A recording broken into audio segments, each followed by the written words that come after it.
How's it going, everybody? I'm your host, the Carolina Collector. Before I begin, I want to say thank you so much for helping this channel to grow and making this channel possible. I couldn't do it without your help. So if you like what you see and you enjoy the content, I'd appreciate it if you would subscribe to the channel. Smash that like button, comment in the comments section below, and hit the bell to receive notifications. Also, I have an eBay store called the Carolina Collector 001 where I am selling various items, in particular sports cards, graded slabs, and sometimes random items. So go check it out. The link is in the description box below. I really appreciate it.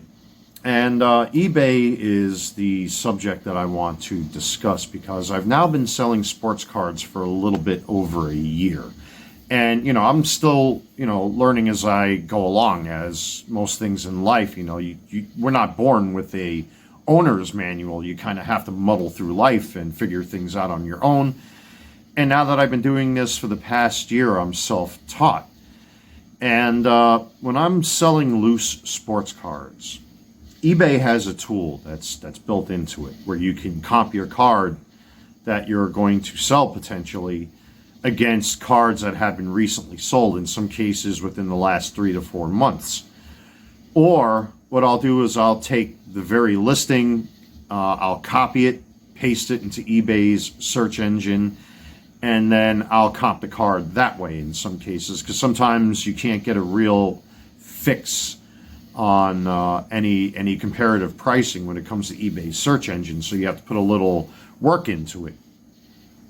But one of the things that I have discovered fairly recently, since I've been selling sports cards on eBay, is that who is setting these prices to begin with, especially when it comes to like graded slabs. Like I just sold off a couple slabs recently, and I did sell the Babe Ruth Hidden Gems Topps Chrome insert, which I did see it. This is one that I had on the channel. If you guys watch me rip packs of cards or break boxes, I pulled a Hidden Gems Babe Ruth, which was damaged, and I sent that back to Topps, and they literally did a card-for-card swap. I saw one on eBay, and there are different versions of that card. There are numbered parallels of that card, but, mine is the base version. And I saw it listed for like $200. So I decided, you know what? I'm trying to forever change my collection. I have a whole pile of cards that I want to get graded from SGC. But, unfortunately, I've been so distracted with other things, especially after the passing of my father and one of my buddies here in the neighborhood. I really haven't had time to like sit down and really do that kind of thing. My day's been pretty occupied helping my mother get through, my dad's final affairs, etc., making phone calls on her behalf and networking with my brother and my sister. And then, of course, my social life here, also matters. It means a great deal to me. And even today, I went to go spend my day at the pool because I just didn't want to bother with anything today. I needed a huge timeout because there's so much stuff going on off camera that, sometimes I feel like I'm boxed in. So I needed a break.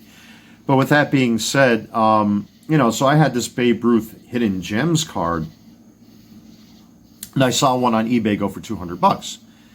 So I listed mine for a while as a buy it now for $200, and I got a whole bunch of watchers, but nobody touched it. And then if I did get watchers, I would always offer my usual 10% discount. And now eBay, they allow you to input a time frame. So I usually do it for 24 hours. I might increase that to 48 hours, depending, because a lot of cards will just sit there and sit there and sit there, and nobody will touch them. But, I've been doing pretty good so far. There's going to be 1 or 2 days I'm not going to make any sales. It's just the nature of the beast. But this particular card sat for a while, just like some of the slabs that I listed. And then again, there were a couple slabs that I just didn't have the heart to part with. I tried to part with the Mitchell & Ness 2023 Shohei Ohtani red out of 5. I could not find it in my heart to part with that thing. But there were a couple slabs where I had to make some critical decisions where it's like, you know what, I think I can live without these because I have plenty of other cards, or I have better versions of that player's card. For example, I've now listed the Corbin Carroll SGC 10 8.5 autograph card that I got from Topps as a replacement for a damaged Corbin Carroll orange out of 25 from the Lids Mitchell and Ness collection. If you remember that video, all of you really were in an uproar because value-wise, the cards didn't match up. They sent me a Corey Seager and a... forgot who else they sent me, but I sold them slabs a long time ago. But then after your fervor and your uproar, which I really appreciate you supporting me, I sent that link of that video to Topps saying, my audience is like, this isn't fair, this isn't right, what the hell is this? And sure enough, they sent me that Corbin Carroll, but I've decided to sell it because I have Corbin Carroll's 2023 Topps Chrome Lids Mitchell and Ness red out of 5, which is a vastly superior card than his autograph. So, I've been having to make decisions like that. What am I willing to sell? What am I willing to keep? Like right now, I listed my team border Ellie De La Cruz from 2024, which is an SGC 9.5. That's up for auction right now and already has a bid on it from almost the minute that I listed it. But one of the things I've noticed is that when I had these particular slabs as a buy it now, they would sit and sit and sit and sit and sit. And I would comp them based off of cards in their same in the same category, whether they're PSA, BGS, or SGC, what have you. And I would try to come up with a decent price for these cards as a buy it now, but nobody would touch them. As soon as I listed them for auction, all of a sudden people were bidding on them. One of the biggest surprises that I found with one of the cards that I just sold, and forgive me, I got me a sugar-free Red Bull, not sponsored by the way, is a George Lombard Jr. Bowman autograph. And it's an Under Armour Bowman autograph. It's a Bowman paper auto. But if you follow statistics and what have you, even though he's a Yankees top prospect, when is he ever going to graduate from the minor leagues into the majors? The problem is that, whoever's in that current position that George Lombard plays in, as far as the Yankees A team is concerned, when is he ever going to be able to leave, the minors? Same thing goes for Spencer Jones. I've listed a Bowman Chrome Mojo Fractor, an orange Mojo out of 25, which is an SGC 10. And I've seen that card go for like $400, so I posted mine at like $399, $359, $379. Then, somebody would watch it or try to ask me for an offer and lowball me, and I would be like, hell no, and nobody would touch it. And there's currently higher versions of that for higher prices, obviously autos. There's a red out of 5 Mojo out there floating around on eBay if it hasn't been bought by now. But who's determining these prices? I've noticed that George Lombard Jr. auto, because, and as a Yankees fan, I realize that some guys may never leave the minor leagues, like Spencer Jones. Look how long it took him to get out of AA, for example. So that's because his strikeout rate was just outrageous. Even though he does have a great bat, he was striking out a lot, and that was the problem with him. Now all of a sudden they promoted him, but when is he ever going to have a chance to play? The Yankees already have a great outfield. You got Aaron Judge out there, excuse me. You have, Cody Bellinger out there. I mean, they have a whole plethora of outfielders. So when is Spencer Jones ever going to have his chance to play on the A team with the Yankees, on their main squad? So he may be stuck in the minors for a long, long time. Who knows if he ever gets to play on their team. So that can radically affect card prices. So when I listed the George Lombard Jr. autograph for sale, I sold it for $30. The Babe Ruth Hidden Gems Topps Chrome card, the insert, sold for like $80. I couldn't believe it. You know what I mean? It's shocking to see like how the collector base determines these prices versus just some random guy out there determining his own price. I mean, obviously, if you have premium cards, you kind of have carte blanche to, sell your cards for as much as you want to. Like if I wanted to sell this hat or my custom Bayern Munich Harry Kane jersey, which you can't even get anymore. I had to have a custom-made template just for this jersey, but I could probably sell this for twice what I paid for it because it's such a highly demanded kit that why not? I could set that price. I could do whatever I want. I mean, technically, they're my cards. I could do whatever I want with them. But, you know, where are these cards? Where are these card prices coming from? Who's determining what these cards are worth? And that's the key question in all of this. I was shocked because I've seen that same autograph from George Lombard Jr.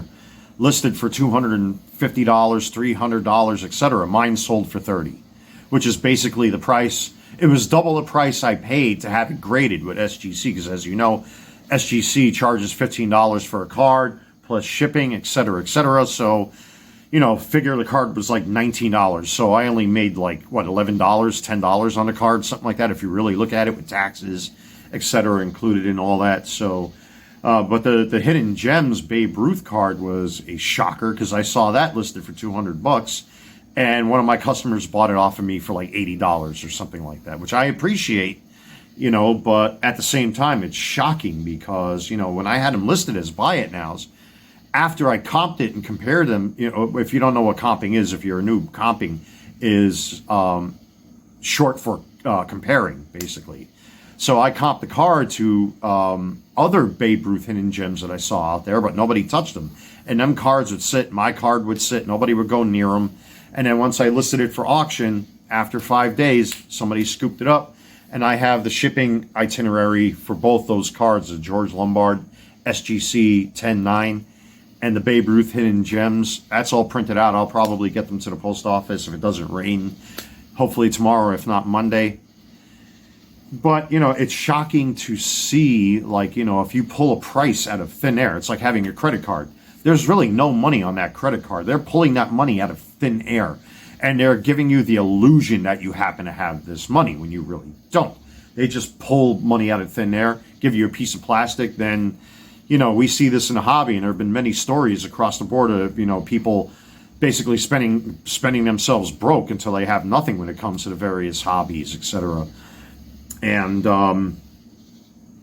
you have to pay that money back plus interest from money that didn't even exist in the first place. So who's making up these card prices? Where are these card prices coming from? So I know a lot of them are based on auctions. A lot of them are based on statistics, player performance, injuries, etc. I get that. I understand all that. But in this case, it was quite shocking to see what those cards went for. They went for way less than what I thought they were going to go for. So, but again, you know, because I am always trying to morph and change my personal card collection. And again, I haven't opened up product since I did all them Series 1 cards earlier this year because I need a break financially. You know, right now my car is in shambles, like thanks to all of you that have been buying my sports cards. I actually bought brand new relays for my car's computer, and I also have fuses coming because the heat down here has been so bad. With my particular vehicle, my car has a tendency of overheating sometimes, and you know, the AC is unfortunately doesn't work, and the radiator fan keeps going, which means there's a relay issue most likely. So I had to buy all new relays. If I'm going to change one, I'm going to change all of them. There are 5 in total on the engine computer. There's one underneath the driver's side on the left side, but most of those relays on top of the engine are for the air conditioning and for the radiator fan. So once those relays come, I'm going to just switch out all of them because I can. And plus I ordered all new fuses and whatnot, and that's because of you guys. The hobby just doesn't pay for toys and collectibles. I don't have any of my, I mean, I got tons of cards over here that I still got to list, and cards that I will be listing in the future, of course, blah, blah, blah, blah, blah. You know, I have to buy card supplies, which of course I talked about this previously on the channel. My envelopes did show up, thank God. I ordered 200 of these. I also ordered another 100 of these guys. If you're familiar with how I seal my cards, these are fold-up pieces of cardboard that I staple the singles in. I got plenty of these plastic sleeves, which are PSA sleeves. I also have tons of BGS and SGC sleeves as well, so I don't have to order those for a while. But unfortunately, my tamper-proof labels haven't showed up. I have maybe two more. Oops, I have two more left here, and that's it. So I'm going to have to take a risk in the future because of all the nonsense and shenanigans that goes on in the hobby. You know, I try to make everything as tamper-proof as possible, but because of my sports card sales, it just doesn't go on toys, jerseys, sneakers, or any of the other collecting genres that I talk about here on the channel. It does go into my personal life. I mean, I got to pay rent. I got to, you know, buy myself food. Me, I have my Red Bull sugar-free here. You know, it's just one of my vices. You know, I love sugar-free energy drinks. You know, I got to take care of stuff as well, you know, outside of the realm of these hobbies. But it opens up your eyes to people who are trying to make a quick buck versus what the hobby determines what these cards are, and what sports fans determines the price of what these cards are. It's a very different contrast between those two groups. What people think these cards are worth versus what people are willing to pay for them. So this was a very interesting auction indeed. And forgive me if the camera keeps going in and out. I'm experimenting with my LEDs here, and they're just causing the camera to do all sorts of nonsense here. So forgive me for that.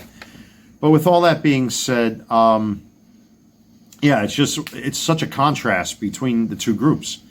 You know, sports fans that want to collect these things, and hobbyists who are just interested in the cards. They don't buy jerseys and hats and jackets like I do.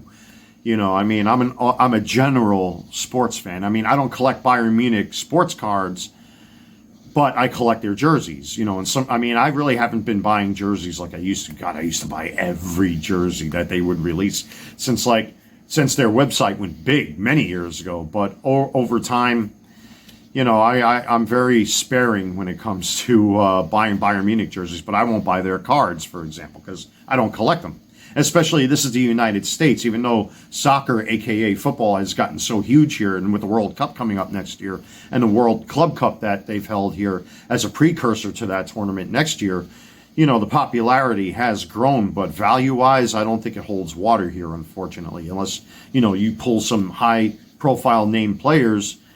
I'm not going to waste my time buying soccer cards. So, you know, I tend to lean more towards jerseys. So, again, you have those two contrasting groups. So, with all that being said, it was a very interesting experience to see this. You know, it's the first time I've noticed a thing like this. And again, you know, I've only been back in a hobby for a little bit over a year at this point. So, it was a very interesting observation that I made. Here's what people price these cards at, and they pull these prices out of thin air versus what hobbyists, collectors, and sports fans are willing to pay for them. So, you know, be very aware that a lot of these card prices may not be what they appear to be. It may be just somebody trying to make a quick buck. Some cards, yeah, deserve the prices that they're being sold at. You know, like I just saw... oh, I forgot whose channel this was, where a Bo Jackson Tiffany rookie sold for like $13,000 or some crazy number like that, a PSA 10. You know, if I were to sell my Shohei Ohtani batting Bowman Chrome card, you know, that thing could fetch like $1,400 to $1,500. The Ken Griffey Jr. rookie I got from 1989 Upper Deck, that's currently going for like $2,500, you know. But those prices are set by people that are willing to pay that. You know, so if you try to list that as a buy it now, I think people, and there's also another aspect to this too. I think people just have a good time sitting there at the keyboard trying to win these auctions and, you know, like twirling their mustaches, tick, tick, tick, tick, tick, bid, bid, bid, bid.